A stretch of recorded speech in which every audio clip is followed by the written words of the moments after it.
Let the guys take this one, sweetheart."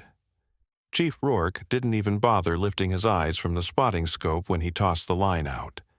13 top-tier snipers, men with real combat notches from Fallujah to Kandahar, had just blown the nearly impossible 3,600-meter shot. Now, every one of them had their attention locked on Petty Officer First Class Ayla Mercer, like she'd stepped onto the wrong range entirely. They only noticed a woman, not the ghost in their midst. None of them saw the faint compass tattoo on her wrist, or knew about the shot she'd made in the mountains of Korangal Valley, the one buried so deep in the classified archives it technically never happened.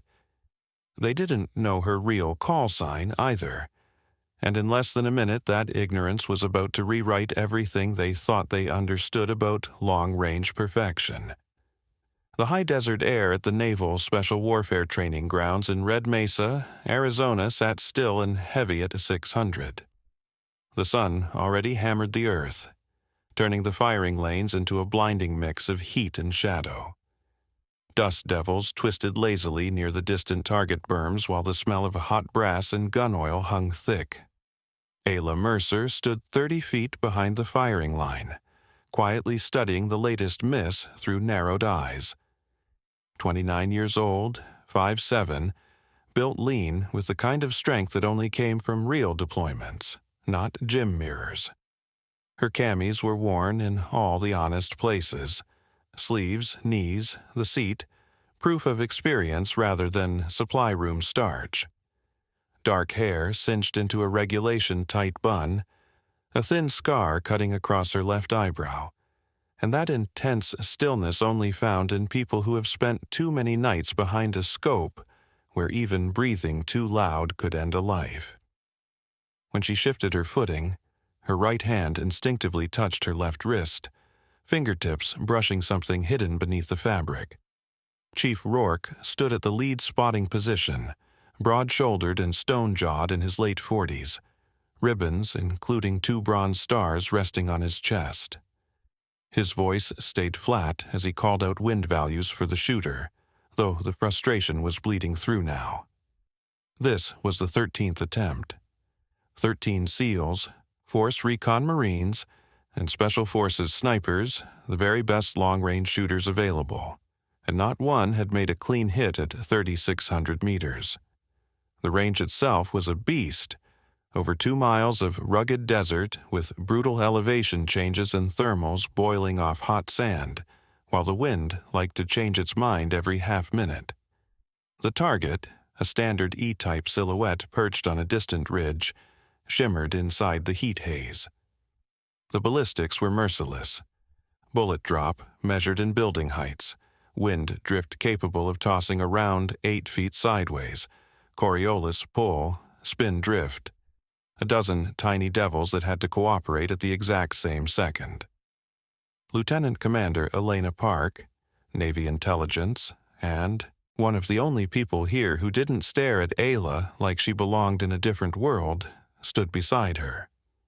Park was pushing late 30s, a veteran of joint ops in Syria, and she recognized quiet competence when she saw it. She'd noticed the way Ayla Mercer tracked each missed attempt, fingertips subtly moving with every trigger pull as if she were taking the shot herself. Park leaned closer, speaking just for Ayla's ears. "You planning to watch forever, or are you going to show them how it's done?" Ayla didn't answer right away, eyes following the new bullet splash. 60 meters long, 30 meters off to the right, a mess of wind and rushed trigger work. A voice from nowhere cut in for viewers online. "Before you scroll on, hit subscribe and tell us where you're tuning in from. You're watching Major Tom's Tales." Ayla finally replied, voice calm as a drawn breath. "They're fighting the rifle, trying to force the shot instead of letting the rifle do the work." Park tilted her head. "Think you can do better?" Ayla's fingers brushed her covered wrist again, and for a heartbeat something hardened in her gaze, something earned the hard way. "I know I can." What Park didn't know What almost no one here knew except maybe two ghosts inside a classified office at Dam Neck was that Ayla held a record so buried that speaking of it could end careers. That compass on her wrist wasn't about style. It was a memorial. And the woman wearing it had once pulled off a shot that should have been impossible under circumstances no one should have lived through. But none of that mattered here. On this range, she was just Petty Officer Mercer. The quiet tag-along someone upstairs insisted be included. Ayla uncrossed her arms and walked toward the firing line. Things were about to get interesting. She had learned to shoot at 7 years old, standing on an overturned milk crate in the scorched desert outside Alamogordo, New Mexico. Her father, Samuel Mercer, USMC gunnery sergeant, had lined up tin cans 200 yards out and handed her a .22 rifle almost bigger than she was. "The gun is just your mind extending outward," he'd told her in a calm voice despite the summer heat. "Don't aim. See where the bullet will go before it ever leaves the barrel. Factor everything, wind, distance, even the earth spinning under your feet, and then trust the math." She missed 17 times. Samuel never raised his voice, just adjusted her cheek weld, corrected her breathing, and showed her how to read wind in crushed grass and dancing mirage. By sundown, she hit 12 in a row, and something inside her clicked, a cold, patient understanding of physics that would shape everything she became. Samuel Mercer had been a Marine Scout sniper through Desert Storm and Somalia, experiences that carved lines into his face and shadows into his eyes. He raised Ayla alone after cancer took her mother when she was 4, shaping her with both discipline and a quiet kind of love that demanded she always become better than yesterday. Samuel Mercer raised his daughter the way Marines forge steel: firm rules, high expectations, and love woven into every hard lesson. He taught her to track elk through brush, to navigate by the stars, to read the earth like a living map. Excellence, he always said, wasn't about beating someone else. It was about being better than the version of yourself from the day before. So, at 18, Ayla joined the Navy instead of the Corps, even with her father's legacy shadowing her. The Navy offered a real path for women to prove themselves in combat, and she took every challenge she could grab. Basic training, Master-at-Arms School, Advanced Marksmanship, CQB, Combat Medicine, course after course, qualification after qualification. She wasn't chasing accolades. She was trying to prove that the fire in her bones came from something deeper than a name. Everything changed 3 years ago, high in the Korangal Valley of Afghanistan, spring 2020. Ayla was attached to SEAL Team 3, designated marksman during a raid for a high-value target, supposed to be a quick in and out before dawn. But intel was wrong. The mountains erupted with gunfire. The team walked straight into a coordinated ambush. Ayla had been positioned on a ridge 1,400 meters away, paired with a SEAL sniper, Lieutenant Commander Ethan North Star Hale. Hale was a legend. 36, 14 years in the teams, a mentor who treated Ayla like a shooter, not an experiment. He'd taught her the art of extreme distance shooting, the balance of hard math and gut instinct where textbooks failed. When the ambush hit, Hale fired first, dropping a machine gunner at 1,600 meters and buying the assault element a few precious heartbeats. Ayla, locked into the spotting scope, called wind and corrections with a calmness she didn't feel. They functioned like a single organism, neutralizing threats, keeping teammates alive. Then a shot cracked from somewhere unseen. Hale took a round high in the chest, the impact spraying blood across rock. Ayla reached him instantly, hands working through trauma care without thought, packing the wound, applying pressure. But blood kept pouring, and his eyes locked onto hers with fierce clarity. He grabbed her wrist, the one that now bears the compass, grip like iron despite his fading strength. Blood bubbled as he forced out 2 words. Finish it. 2 o'clock. Rock outcrop. 2200. Then he slipped away right there in her arms, crimson soaking into Afghan dust. Ayla laid him down gently, hands trembling and vision narrowing. The radio screamed chaos. The team was pinned, taking hits, and the counter-sniper still owned the high ground. She slid behind his Mk-13 Mod 7 in 300 Win Mag. And just like that, her breathing leveled. She found the outcrop at 2 o'clock, saw the faint flicker of a scope, the shape of a hidden shooter. Wind gusting 15 left to right, elevation shift 180, temperature dropping. She calculated it all in one quiet moment. A breath, a heartbeat, the trigger broke, the rifle kicked. 2 seconds later, the enemy sniper crumpled. The team survived because of it.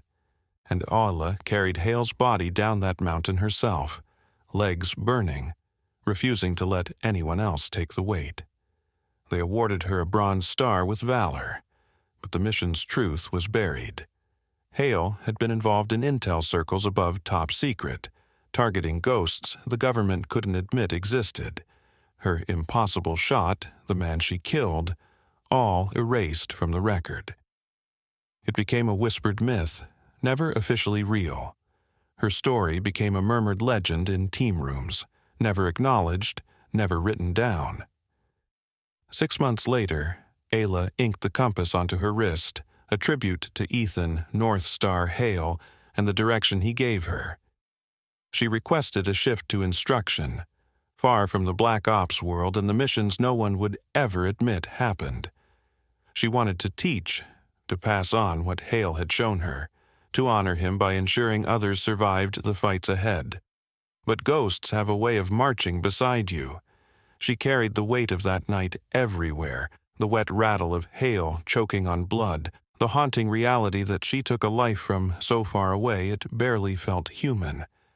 It lived behind the stillness in her eyes and the reflexive way her hand found the tattoo whenever the burden pressed too hard. Chief Rourke, meanwhile, believed in standards the way most believe in gravity, unshakable, uncompromising.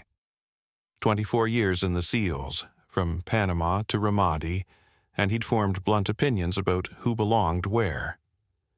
Not personal, he always insisted, just the physical truth of the job. So when Ayla Mercer stepped onto the firing line, his face flickered. First surprise, then caution. He looked around at the group, a mix of SEAL and Special Forces snipers brought in for this advanced program, and a few already watched her with interest tinted by doubt. The loudest was Staff Sergeant Travis Ward, Army Special Forces. 32, thick build, high and tight haircut, tribal ink on his neck, and an ego polished by years of being told he was the sharpest shooter in the room. His rounds had come within a meter of the target, closer than anyone else had managed. Ward stepped forward with a voice coded in fake friendliness. "Hey, Chief, maybe there's some mix-up. This is Tier 1 level work. Pretty sure Petty Officer Mercer's looking for the beginner's range." A low ripple of laughter followed, just quiet enough to be deniable. Lieutenant Commander Elena Park bristled, but Ayla lifted a hand, a tiny gesture that said, "I'm fine." Park held back, though her eyes stayed locked on Ward. Chief Rourke looked irritated, flipping through his roster, like maybe the paperwork could save him from politics. "Mercer, you're on the list, but I have no idea why you were moved up to advanced precision trials. This isn't for show. We're testing techniques that go directly into real-world ops. This is graduate level." Ayla met his stare with a steady, unreadable expression. "I understand the standards, Chief. I also understand that 13 shooters have attempted 3,600 meters, and 13 have failed. Seems like you could use a different perspective." The temperature on the range seemed to drop a few degrees. No junior operator talks back to a senior chief lightly. Ward's smirk twisted into something meaner. A different perspective? What? Going to use intuition instead of math? Laughter punched a little harder this time. Ayla's hand moved to her wrist, the compass beneath her sleeve, and when she spoke next, her voice was softer, but it carried the weight of places these men had never stood. Cold certainty. Earned in blood. I'm going to do exactly what Lieutenant Commander Hale taught me. Read the wind, run the numbers, trust the fundamentals, then finish the shot. Hale's name hit the range like a physical weight. A couple of SEALs exchanged quick looks. Everyone in Naval Special Operations knew who Ethan North Star Hale had been. Chief Rourke's expression shifted, the doubt draining from his face, replaced by something more cautious. You trained with Hale? Served with him? Afghanistan, Korangal Valley, 2020. Ayla answered simply. That alone should have ended the debate. But Ward couldn't leave it there. He dropped his voice into a mocking drawl he didn't normally use. So, you served with greatness. Cute. But proximity doesn't make you skilled. It just makes you a witness. Ayla turned to face him fully. Whatever he saw in her eyes, that cold, unflinching truth earned at a distance that broke lesser people, made him instinctively step back a half pace. I'm going to make this shot, Staff Sergeant, she said, voice low and steady. And when I do, you'll have to accept that the person you dismissed as a spectator just outshot you. Silence cut across the range. Ward's jaw clenched, color rising in his cheeks. Chief Rourke looked like he wasn't sure if he should shut this down or let it burn.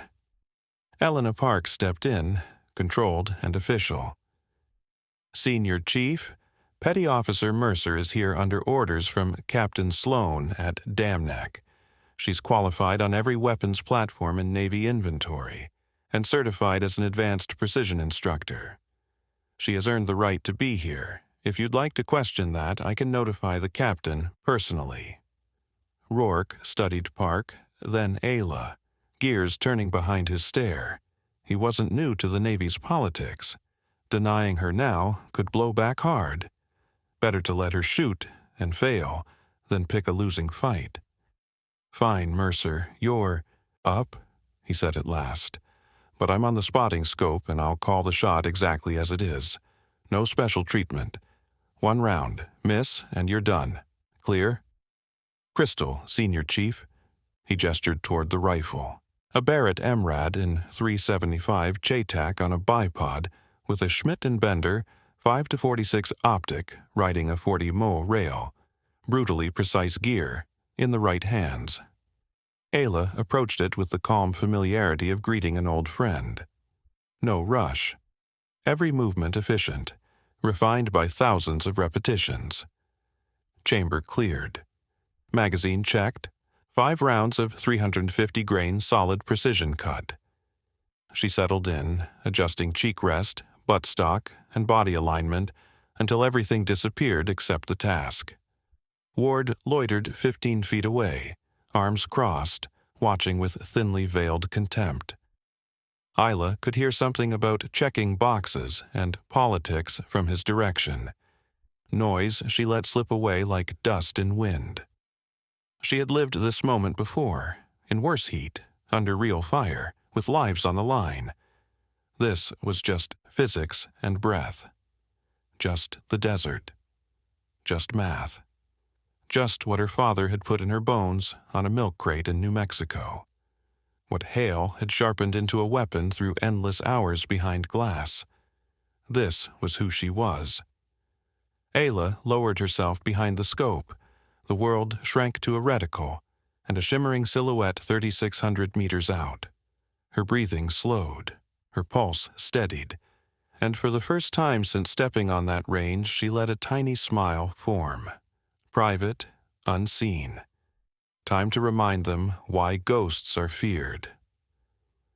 That night in her barracks room, Ayla sat on the edge of her rack, staring down at the compass tattoo on her wrist. The space was dim, lit only by the glow of streetlights filtering through blinds. 2,000 hours.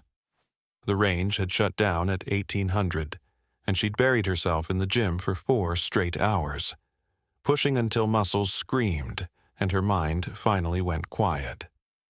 But the moment she was alone, the weight crept right back in. She could still feel Ward's stare from earlier, that mix of disbelief and condescension some men wore any time a woman dared to exist in their world. She'd worn that judgment like an extra layer of uniform for years, the doubters waiting for her to crash so they could be right, and the ones cheering for her just to prove how progressive they were. Almost no one simply saw a professional doing the job. Ayla brushed her thumb across the raised ink, North Star. Ethan Hale had earned that call sign because when chaos swallowed the world, everyone aligned on him. Calm voice, steady trigger finger, the best marksman she'd ever known. Better than her father. Better than anyone before or since. And he was dead because she hadn't been fast enough. That truth lived in her bones. She had done everything right. Textbook, TCCC, perfect responses. And still Hale was gone 30 seconds after the bullet hit. Nothing she did had mattered. She'd been spotting instead of scanning for threats, focused on the objective instead of the high ground. If she'd caught the counter-sniper sooner, but Hale insisted she stay behind the spotting scope that night. Said she needed the practice reading wind at insane distance, needed to develop the eye that separates good from legendary. He was teaching her even as rounds cracked the air because that's who he was. Someone who made others better, even while bleeding. Ayla stood and opened her locker, pulling out a small wooden box hidden beneath her PT gear.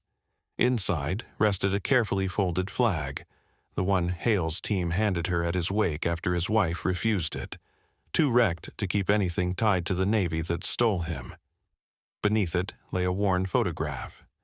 Hale and Ayla on a range at Dam Neck, rifles in hand, laughing.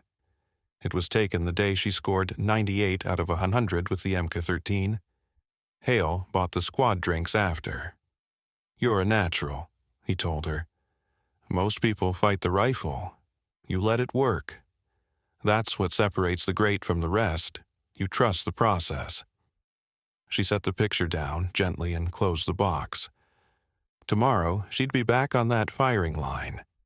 Chief Rourke, Ward, all of them watching like vultures, waiting for her to crack so they could confirm every bias they had about who belonged here and who didn't. But Ayla learned long ago that other people's opinions were just noise.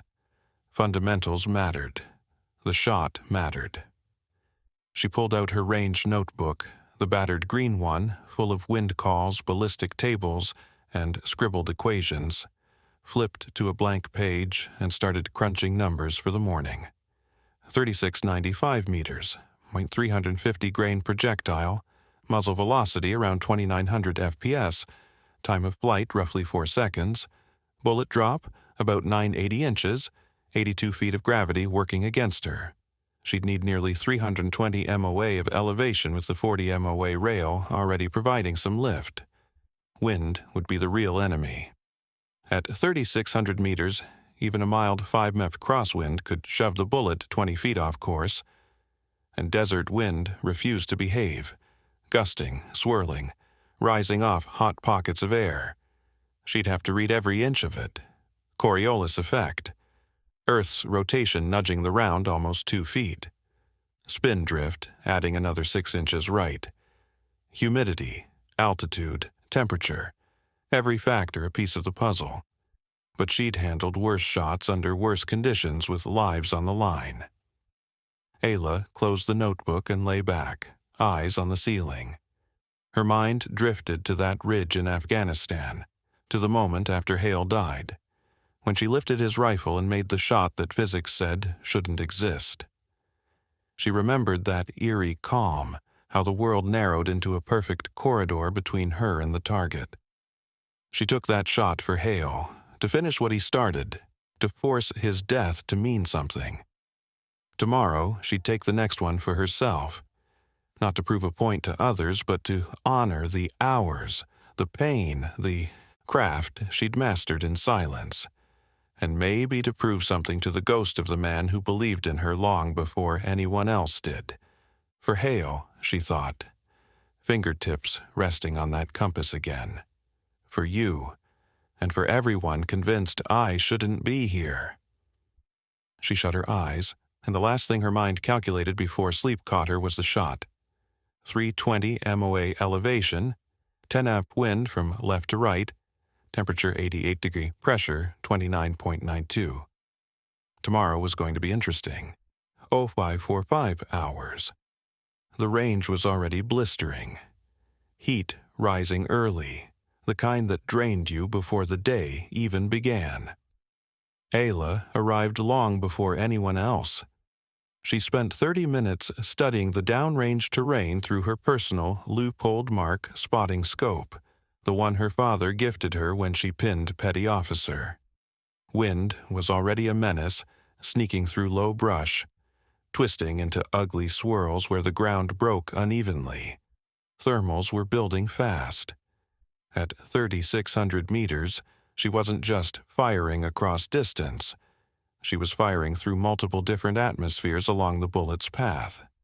At least 3 unique wind zones the round would cross before meeting steel. Chief Rourke arrived at 06:55, coffee in hand, looking like he slept about as well as she had. He noticed her at the scope, and his expression went neutral.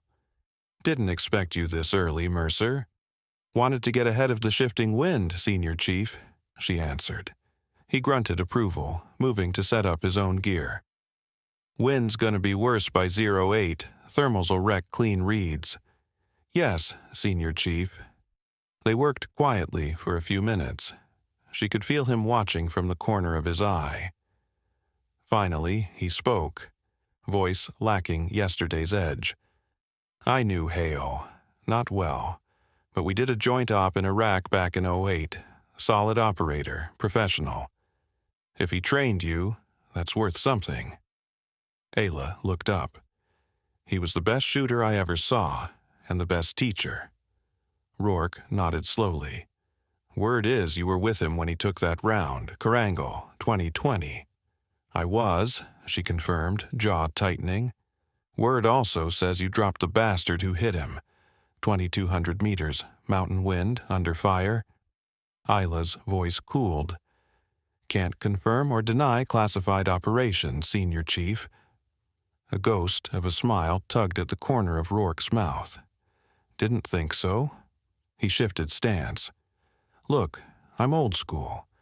I've got my opinions about integration and quotas and brass pushing things from above, but I'm also professional. And you carry yourself like someone who's earned their place downrange. So here it is. You make that 3,600-meter shot today, you're in. No excuses, no politics." It wasn't an apology, not even close, but it was respect. And coming from him, that meant something. "Deal, Senior Chief." Around 06:30, the others rolled in. Ward swaggered up with 2 other SF snipers, fresh uniforms, loud conversation about new Barretts going to SOCOM. He spotted Ayla at the spotting scope and smirked. "She's still here?" Thought yesterday was her one and done. His buddy, tall, Carolina drawl, chuckled. "Maybe she thinks talent's contagious." Elena Park arrived just in time to hear that, jaw tightening, but Ayla shot her a small gesture. Not worth the energy. Park held her fire. Rourke called everyone to the briefing circle, 15 shooters total plus support staff. Today's plan: more attempts at the 3,600-meter target, focusing on reading environmental shifts and applying techniques in real time. 2 attempts per shooter, ammo. This fancy wasn't cheap. Then his announcement dropped a subtle bomb. Mercer takes the first shot. Eyes flicked her way, confusion, annoyance, curiosity. She kept her face still, and inside she thought, "Good. Let them watch." After that, we rotate by yesterday's standings. Rourke finished. Ward's hand shot up. Senior Chief, with respect, shouldn't the best shooters go first? Why? Rourke asked, already bored. Ward blinked. Because I said so, Staff Sergeant. Rourke's voice cut like a blade. Mercer shoots first. If that's a problem, take it up with Captain Sloan. Ward clenched his jaw but swallowed whatever was left of his pride. Elena Park met Ayla's eyes and gave a small nod. Careful.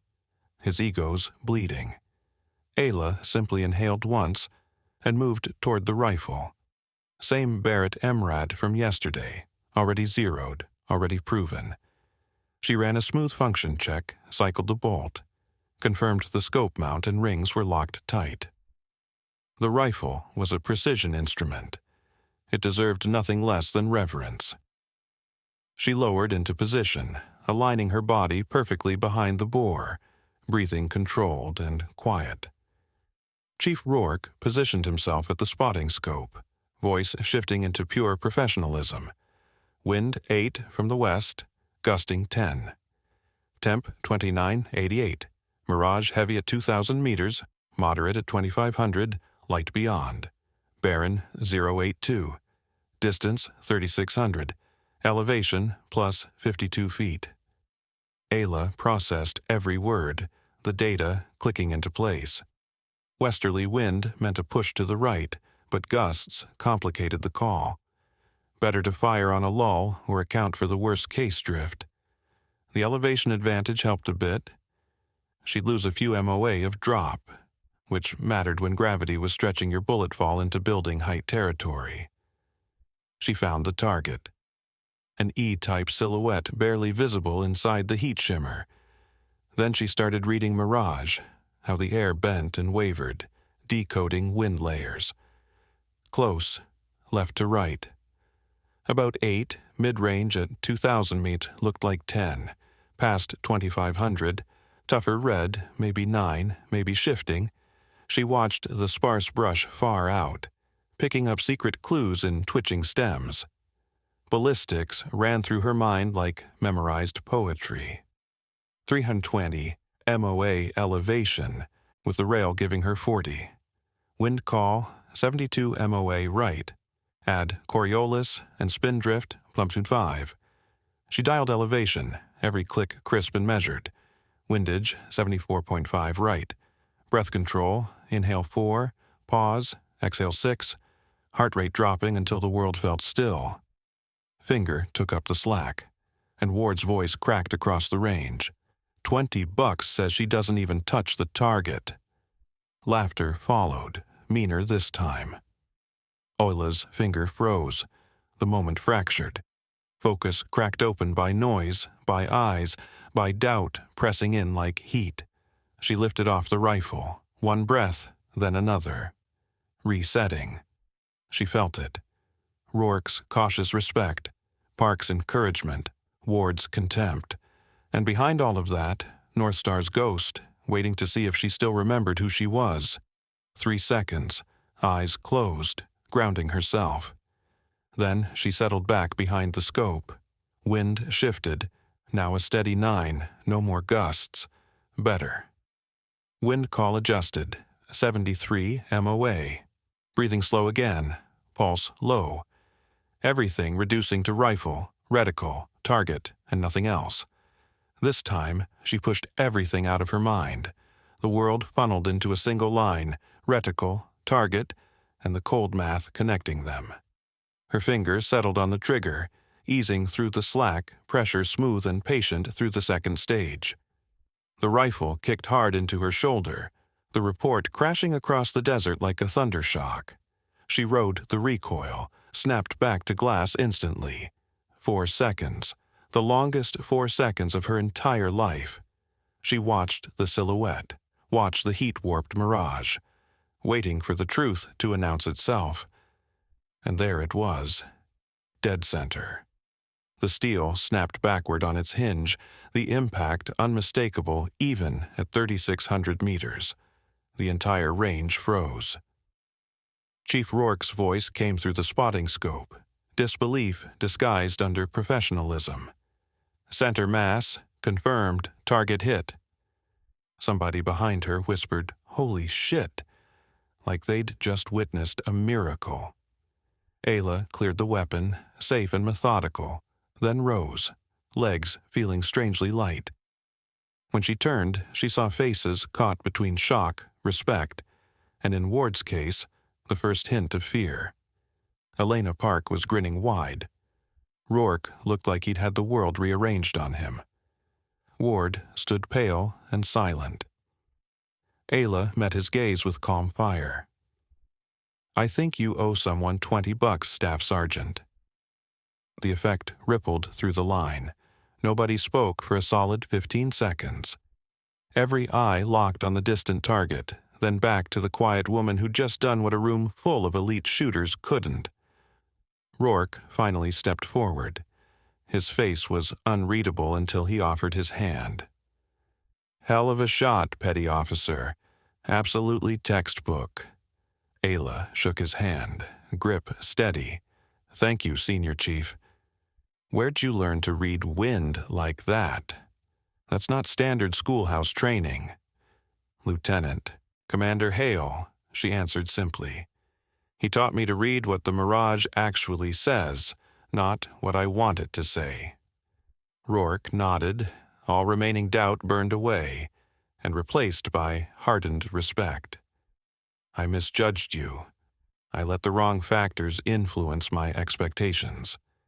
What matters is a shot, and you just proved you belong here. You've earned your place."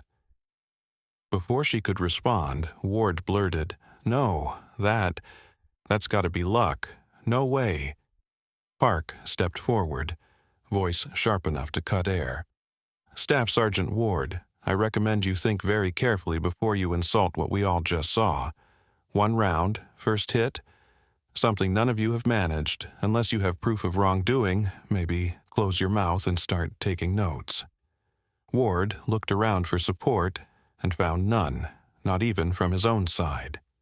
"Anyone can get lucky," he muttered. "Let's see her do it again."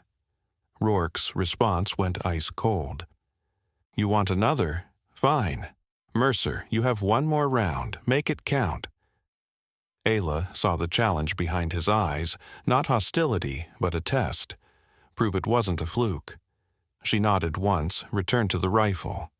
No hesitation this time. She understood the conditions. She understood the rifle. She understood herself. 1 minor wind correction. Gusts backed off to 7. Breath in, breath out. Trigger press, clean and sure. 4 seconds. Another hit. "Center mass, confirm," Rourke called out, this time with pride in his voice. A SEAL began clapping, slow and stunned, then faster. Soon others joined in, even a couple of Ward's teammates, heads shaking in disbelief. 2 perfect shots at 3,600 meters. That wasn't luck, that was mastery. Ayla cleared the rifle and stood, hand brushing the compass tattoo, her silent nod to North Star. That's when a Navy commander she didn't recognize appeared at the edge of the range. Late 40s, aviators, command ball cap. The kind of presence that said flag rank wasn't far behind. "Senior Chief Rourke, a word." Rourke straightened instantly. "Yes, sir." They stepped aside, speaking quietly, about 30 seconds, but the change in the air was already undeniable. Ayla watched Chief Rourke's expression morph. Neutral at first, then surprised, and finally something bordering on embarrassment. The commander finished whatever he was saying, tapped Rourke on the shoulder and walked straight toward her. "Petty Officer Mercer," he said, stopping just close enough for the others not to overhear. "Commander Cole Everett, DevGru Liaison, I need a moment." Ayla's stomach dipped. If a DevGru officer was here, then someone had definitely opened her classified file. Everett motioned her a few paces away from the group, voice dropping low once they reached the edge of the range. "Your OPSEC is tight. Credit where it's due, but the senior chief just witnessed you put 2 consecutive rounds on steel at extreme range. Statistically, that doesn't happen by chance from someone labeled conventional Navy." He paused. "So, I made a call." Ayla felt her pulse spike. "I saw the Kurungal mission," Everett continued. "Saw the 2,200-meter counter-sniper kill. The Bronze Star with valor. I'm not about to broadcast classified ops or violate security protocols. That would disrespect everything you did. But I am going to make sure Rourke understands enough to stop questioning why you're here."